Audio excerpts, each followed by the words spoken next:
علیہ وآلہ وسلم. بسم اللہ الرحمن الرحیم.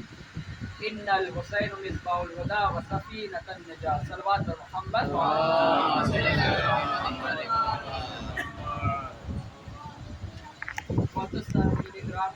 برادران عزیز، بزرگان ملت، یہ شرف صرف ہم لوگوں کو حاصل ہوا ہے. ابھی میں نے اس سے پہلے علی مجلس میں عرض کیا، ہر کسی کو فرش اعضا نہیں ملی. یہ شرف صرف ہم لوگوں کو حاصل ہوا کہ ہم لوگ اس فرش پر آئے. لیکن اس فرش پر آنے کے لیے کچھ قید ہے، کچھ رعایت کرنی پڑیں گی، تب ہم اس فرش پر آ سکتے ہیں. ویسے تو یہ ایسی درگاہ ہے، ایسی درسگاہ ہے کہ جہاں پر آنے کے لیے کوئی فیس نہیں پڑتی. کربلا کے بعد سے ہمیں ایسی درس مل رہی ہے، ایسے مضمون مل رہے ہیں، ایسے کلاسز مل رہے ہیں کہ جس کے بعد ہمیں پھر نہ کوئی فیس دینی ہے، نہ ہی ہمیں کسی استاد کے پاس جانا ہے. بس ہمیں جس طرح سے ہم اپنے لباس کو پاک کر رہے ہیں، اس طرح سے ہم اپنے ذہن کو پاک کریں. اور ادھر ہم نے اپنے ذہن کو پاک کیا. اب ذہن پاک کرنے کے بعد ایک چیز اور ہے جسے ہمیں پاک کرنا ہے، وہ ہے قلب. قلب کو پاک کرے گی علی کی محبت. جس کے دل میں علی کی محبت ہے وہ قلب پاک ہے. اور علی کی محبت، دیکھیں ڈاکٹر بتا دیتا ہے اگر کسی کے کھانا ہضم نہیں ہو رہا ہے تو ڈاکٹر بتا دیتا ہے کہ اس کے بیماری کیا ہے. اگر کسی کو علی ہضم نہیں ہو رہا چہرے بتا دیتے ہیں حلالی ہے کہ غیر حلالی ہے. یہ چہرے بتا رہے ہیں کہ یہ میرے سامنے جتنے بیٹھے ہیں یہ حلالی ہے. ابھی علی کا ذکر ہو رہا ہے، یہ سب حلالی بیٹھے ہیں. ان میں سے اگر کوئی غیر حلالی ہوگا، علی کا ذکر سنتے ہی اٹھ کر چلا جائے. ادھر علی کا ذکر ہوا، اٹھ کر باہر نکل گئے. دیکھیے علی کا ذکر کرنے والوں کو اکثر بہلول بھی کہہ دیا جاتا ہے، اور دنیا کہتی ہوگی اسے اپنی زبان میں بے وقوف، دنیا کہتی ہوگی اسے اپنی زبان میں مجنون. لیکن میں کہتا ہوں کہ اس سے بڑا عاقل کوئی نہیں تھا جو علی کی محبت میں ہاتھ سے مٹی کی جنت بنا کر بیچ دے. جو علی کی محبت میں اپنے ہاتھ سے مٹی کی جنت بنا کر بیچ دے، اسے یہ دنیا بے وقوف کہے، لیکن ایک علی کا چاہنے والا اسے بے وقوف نہیں کہہ سکتا. جب ایک مسجد تعمیر ہو رہی تھی، یہی بہلول دانا، جب مسجد تعمیر ہو رہی تھی، مسجد تعمیر ہونے کے بعد مسجدوں پہ تختی لگتی ہے کہ فلاں انسان نے اتنا دیا، فلاں انسان نے اتنا دیا، اور اس کے بعد ان کا اتنا کنٹریبیوشن ہے، انہوں نے یہ چندہ دیا تھا، انہوں نے اینٹیں دی تھی، انہوں نے مورنگ دی تھی، انہوں نے سیمنٹ دی تھی، فلاں کا نام، فلاں کا نام، فلاں کا نام. اب یہ یہاں پہ آئے، بہلول مسجد پہنچے. پہنچنے کے بعد دیکھتے ہیں مسجد پر تختی لگی ہوئی ہے. جیسے ہی مسجد پر تختی کو دیکھا، دیکھنے کے بعد تختی پہ نام دیکھنے لگے. کہا یہ تختی پر نام کس کے ہیں؟ کہا جنہوں نے مسجد بنوائی ہے. کہا یہ مسجد کے اندر کیوں لگی ہے؟ اگر آپ کو ثواب پہنچوانا ہی تھا تو آپ نے بنوا دی اور ثواب پہنچ گیا. دیکھیے عزاداری کا بھی سلسلہ اسی طرح. میں ایک منزل پر لے کر جانا چاہ رہا ہوں. لوگ کہتے ہیں آپ کو عزاداری سے ملا کیا؟ عزاداری سے ملا کیا؟ خرچہ کرنا اور ہے. عزاداری آج ہم بھی کر رہے ہیں، اور ایک عزاداری وہ بھی ہو رہی ہے. ایک ادھر ہو رہی ہے اور ایک ادھر ہو رہی ہے. آواز آپ کو سنائی دے رہی ہے. ایک یہ عزاداری ہے، ایک وہ عزاداری ہے. دیکھیے عزاداری میں فرق ہے. ایک عزاداری ہوتی ہے، ایک ریاکاری ہوتی ہے.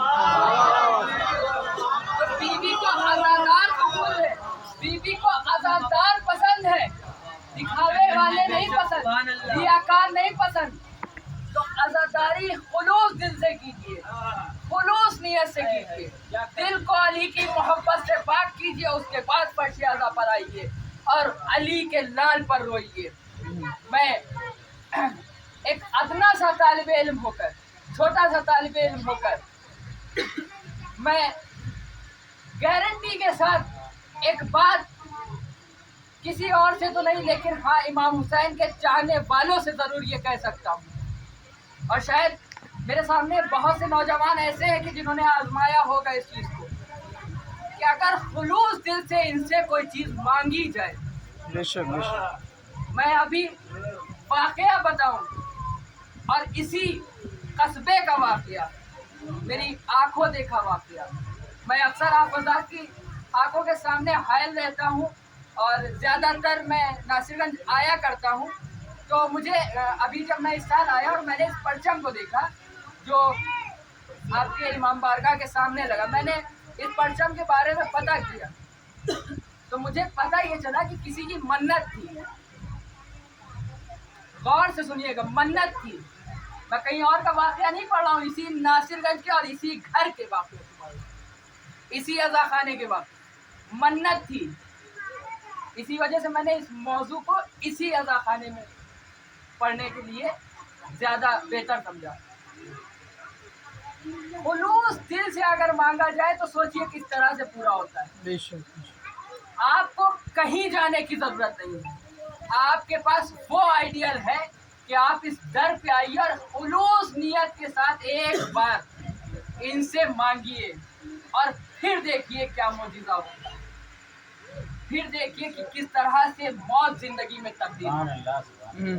یہ نہیں کہ معجزہ صرف اسی ٹائم پہ علی دکھاتے تھے کہ ٹھوکر مار دی اور مردہ زندہ ہو گیا، کیا کہنے، جیسے اس ٹائم پہ رسول خدا نے کہا تھا نا کہ علی کے چہرے کی طرف دیکھنا عبادت۔ لوگوں نے اعتراض کیا کہ علی کے چہرے کی طرف دیکھنا ہی عبادت ہے، علی کے بعد کیا کرے؟ تو کہا علی سے محبت کرنا ہی عبادت ہے، صرف علی سے محبت کرنا عبادت، علی کے چہرے کی طرف دیکھنا عبادت۔ ہم نے علی کے چہرے کی طرف دیکھا عبادت، علی سے محبت کی عبادت۔ لیکن اب معلوم یہ چلا کہ علی جو معجزے دکھاتے تھے، علی جو مدد کرتے تھے، سامنے رہ کر کرتے تھے، اب علی کیسے کریں گے؟ ہم نے کہا کہ جب ہم علی کے سامنے رہتے تھے، علی کے چہرے کی طرف دیکھ کر علی سے دریافت کرتے تھے، اب علی سامنے نہیں ہے، شبیہ سے مانگتے ہیں، علی پورا کرتے ہیں۔ صلوات بھیجے محمد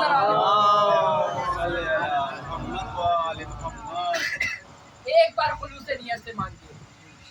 وہ حسین جو دوسروں کو بانٹتے وہ اپنی اور کو نہ دے، ایک بار اس عباس سے سکینہ کا واسطہ دے کر مانگیے۔ محرم کا چاند آپ نے دیکھا، آج دوسری محرم کا چاند نمودار ہو گیا۔ میں سفر میں تھا، میں نے اس چاند کو نہیں دیکھا جو چاند مجھے اپنے گھر پر دیکھ کر دیکھا۔ جو بے وطن ہے وہ اس غم کو بہت اچھے سے سمجھتے بھی ہیں، اور ان کے دل پر یہ زخم لگتا بھی ہوگا کہ محرم کا چاند، عید کا چاند دیکھنے کے بعد بے وطن اتنا نہیں تڑپتا، بقرعید کا چاند دیکھنے کے بعد بے وطن اتنا نہیں تڑپتا جتنا محرم کا چاند دیکھنے کے بعد ایک بے وطن تڑپتا ہے اور سوچتا ہے کہ میں اپنے وطن پہنچ جاؤں۔ میں سفر پہ تھا، میں نے اس چاند کو نہیں دیکھا، لیکن میں نے جب آج اس چاند کو دیکھا مجھے وہ واقعہ یاد آ گیا، اور سوچوں کہ واقعہ پڑھ کر، اور یہ واقعہ شاید مصائب کے لیے بہت بڑا واقعہ ہو۔ جس طرح سے ہم عزاداری کر رہے ہیں، عرب میں بھی ایک ایسے ہی عزادار، غریب عزادار امام کی عزاداری کرتا تھا۔ محرم کا چاند نمودار ہوا اور وہ جیسے ہی اپنی چھت پر گیا، جا کر چاند کو دیکھ رہا تھا۔ چاند کو دیکھنے کے بعد آنکھوں سے اشک جاری ہوئے، ہاتھوں کو جوڑا، مطلب میری عزت آپ کے ہاتھوں میں ہے۔ مطلب میں ہر سال آپ کی حاضری کی نذر کرواتا تھا، مطلب میں ہر سال مجلس کرتا تھا، فرش غم بچھاتا تھا، کبھی